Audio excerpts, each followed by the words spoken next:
নমস্কার বন্ধুরা, রিম্পার রান্নাঘরে আবারও একটা নতুন স্বাদের রেসিপিতে তোমাদের সকলের আবারও আমন্ত্রণ। আজকে আমি দেখতেই পাচ্ছ শুকনো লঙ্কা, গোটা গরম মশলা, গোটা জিরে আর গোটা ধনেটা ভিজিয়ে রেখেছিলাম ঘন্টাখানেক ধরে। আমি আজকে একটা চিকেন কারি রেসিপি নিয়ে এসেছি একটু অন্য রকমের।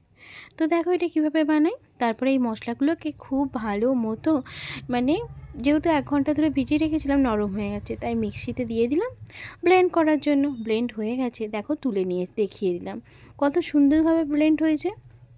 যাই হোক, তারপরে এটাকে রেখে দিলাম। এবার এই যে টমেটো কেটে নিয়েছি, পেঁয়াজও কেটে নিয়েছি, আর মাংস নিয়েছি এখানে 800 গ্রাম মতো, আর এখানে কিছুটা রসুনও নিয়ে নিয়েছি। এবার তেল গরম করে নিয়েছি। তেলটা যখন দেখলাম যে এরকমভাবে গরম হয়ে এসছে, সেই সময় আলুগুলোকে দিয়ে দিলাম। আলুটা জানো তো আমি আগে থেকে সিদ্ধ করে নিয়েছিলাম। আলুটা সিদ্ধ করেছি, এই যে আমি ভাত বসিয়েছিলাম, ভাতের হাঁড়ি যে ঝাঁঝরি গামলি বা ঝাঁঝরি থালাগুলো আছে, আমি আর একটা ঝাঁঝরি বাটি আছে, তো ওই বাটির মধ্যে ওপরে দিয়ে দিয়েছিলাম, দিয়ে এটাকে সিদ্ধ করে নিয়েছিলাম। এইভাবে সিদ্ধ করলে আলুটা খুব ভালো মতো সিদ্ধও হয়ে যায়, আর মাংস রান্না করার সময় একটু কম সময়ও লাগে।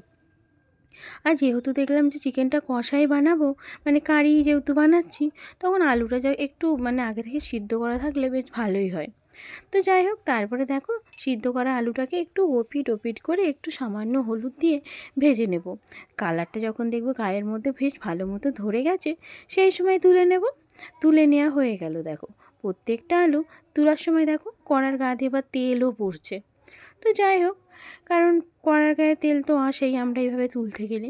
তারপর আবার ওই তেলের মধ্যেই আমি সব চিকেনগুলোকে এবার দিয়ে দেব। চিকেনের লেগটাকে একটু কাটিয়ে নিয়ে আসতে বলেছিলাম ভালো করে, কারণ ছেলেটা তো খায়, ওর জন্য। তারপরে চিকেনগুলোকে বেশ ভালো মতো তুলে দিলাম। দেখো একটা চিকেন পিসের গায়ে কতটা চিকেনের চর্বি। আসলে এখন তো শীতকাল, তাই মাংস কিন্তু অনেক ভালো পাওয়া যায়। তো তারপরে দেখো চিকেনগুলোকে দিয়ে নিলাম। তারপর এর মধ্যে একটু হলুদ দিয়ে দেব।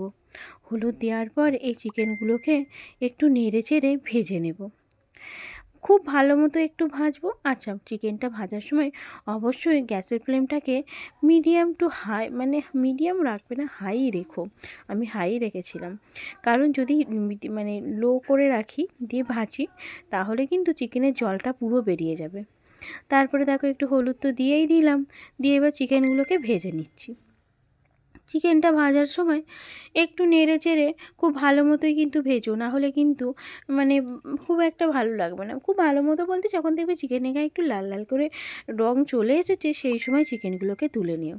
আমার ভাজা হয়ে গেছে, লাল লাল গায়ে রঙও চলে এসেছে। আর দেখো এই যে চিকেনে কিন্তু তেলে প্রথম যখন দিয়েছিলাম বেশ একটু ফেনা কাটছিল, এখন দেখো ফেনাটা অনেকটাই কমে এসছে। তো এই সময়তেই আমি এবার এগুলোকে তুলে নিলাম। তুলে নেওয়ার পর এই যে দেখতে পাচ্ছ চিকেনে কিন্তু একটুখানি জলও বেরিয়ে এসেছে যখন চিকেনটা পুরো তোলা হয়ে গেছে।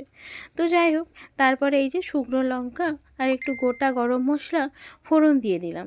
ফোড়নটা দিয়ে নেওয়ার পর ফোড়নটা যখন দিয়ে নিয়েছি, ফোড়নটা একটু ভাজার অপেক্ষা করলাম। যখন ফোড়নটা দেখলাম ভাজা হয়ে গেছে, এই সময় পেঁয়াজটা দিয়ে দিলাম। পেঁয়াজটাকে দিয়ে নিয়ে একটু লবণ দিয়ে দেবো, বুঝলে তো, কারণ লবণটা যদি দিই পেঁয়াজটা তো খুব তাড়াতাড়ি সিদ্ধই হয়ে যায়, তো সেই জন্য লবণটা দেওয়া।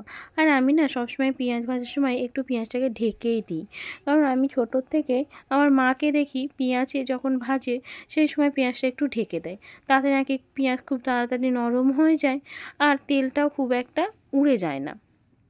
তার জন্য আমিও এই যখনই পেঁয়াজ ভাজি তখনই একটু পেঁয়াজটাকে ঢেকেই দিই মাংসের জন্য বেশিরভাগ সময়। আর মশলা কষার সময় আমি সবসময় মশলাটাকে একটু ঢেকেই কষি, কারণ আসলে বলতে পারো এটা আমার অভ্যাস, কারণ আমি ছোটো থেকে দেখছি যেরকম আমার মাকে, সেইভাবেই তো বানাই, সেটা শিখেছি। তো সেই জন্য আর নতুন করে এটাকে আলাদা চেঞ্জ করিনি আমি আর। তারপরে পেঁয়াজটা বেশ কিছুক্ষণ ঢেকে দেব।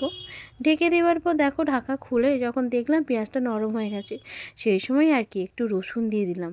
তারপরে পরিমাণ মতো আদা দিয়ে দিলাম। আদা রসুনটা দিয়ে নেওয়ার পর মশলার সাথে মিশিয়ে বেশ কিছুক্ষণ কষিয়ে নেব। তারপরে যে জিরে, গোটা জিরে, গোটা ধনে, শুকনো লঙ্কা আর গোটা গরম মশলার যেটা বেটে রেখেছিলাম, সেটাকে কিছুটা দিয়ে দিলাম। পুরোটা তো আর লাগবে না, যতটা লাগবে ততটা দিলাম। কাশ্মীরি লঙ্কার গুঁড়ো দিতে গেলাম, তারপর দেখলাম না প্যাকেটে শেষ হয়ে গেছে, আর কোথাও নেইও। তাই ভাবলাম আর দেওয়ার দরকার নেই, টমেটোর কালারে কালার চলে আসবে। তারপরে চিকেনটা দিয়ে একটু নেড়ে ছেড়ে নিলাম, দুটো বড় সাইজের টমেটো দিয়ে দিলাম।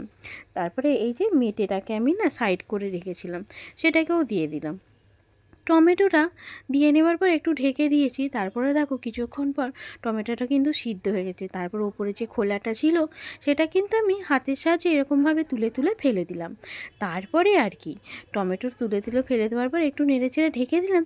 টমেটো যখন দেখলাম বেশ সিদ্ধ হয়ে গেছে তখন খুন্তির সাহায্যে এইভাবে ঘেঁটে দিলাম।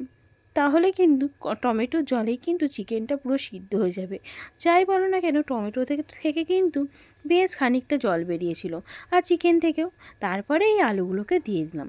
আলুগুলোকে দিয়ে নেবার পর আরও বেশ কিছুক্ষণ চিকেনটাকে কষিয়ে নেব। আসলে আজকে ভাবলাম রোজ তো এমনি চিকেনই কষি, তাহলে একটু আলু দিয়েই কষিয়ে দেখি। তারপরে আর কি একটু মেথি পাতাকে রোস্ট করে নিয়েছিলাম, সেটা দিয়ে দিলাম। তারপরে একটু জল দিয়ে, যতটা গ্রেভি রাখবো আর কি সেই রকম জল দিয়ে বেশ কিছুক্ষণ ফুটিয়ে নিলাম। ওপর দিয়ে ছোটো ছোটো করে কাঁচা লঙ্কা কুচিয়ে রেখেছিলাম সেটাও দিয়ে দিলাম। তারপরে বেশ করে একটু নেড়ে ছেড়ে নিলাম। ব্যাস নেড়ে ছেড়ে দেখো কালারটা খুব সুন্দর হয়েছে। তারপরে ঢেকে দিলাম। ব্যাস দেখতেই পাচ্ছ কত সুন্দর কালার এসে গেছে। এইভাবে একবার বানিয়ে খেয়েও ভালো লাগবে কিন্তু চিকেন কারি। আজকে এই পর্যন্ত, পরে আবারও একটা নতুন স্বাদের রেসিপিতে তোমাদের সামনে আসবো।